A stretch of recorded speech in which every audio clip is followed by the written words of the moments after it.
Kolla kronike është kohë që është me kozgjatë mbi 8 javë.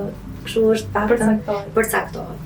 Shkaqet e kollës kronike që duhet parë më me seriozitet, edhe një person kur vjen me kollë kronike duhet parë më me seriozitet, duhet drejtuar ndoshta te një specialist, duhet bërë një grafi pulmoni, duhet parë një anamnezë mirë, e pirjes së duhanit, e vendit të punës, e ilaçeve që merr se shpesh kemi disa medikamente antihipertensive, kryesisht është një grup që quhet ACE inhibitor, ku hyn enalaprili, kaptoprili, lisinoprili, të cilat mund të japin në momentin që e merr ose muaj ose vite më mbrapa një kollë kronike. Është një nga shkaktarët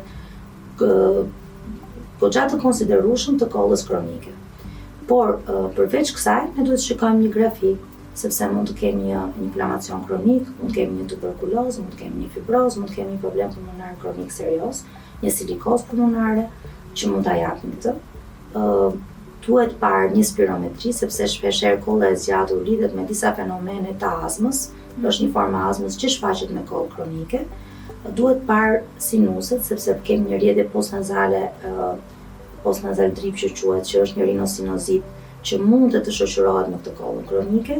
Refluksi kronik i stomakut mund të japi një kollë kronike, por dhe një perikardit mund të zgjatet dhe të japi një kollë kronike. Kështu që vlerësimi i kollës kronike duhet bërë me shumë kujdes dhe nga mjek që janë të specializuar, që të vlerësohen të gjitha elementet dhe mos të shpëtojnë patologji serioze që duan një trajtim pak më serioz.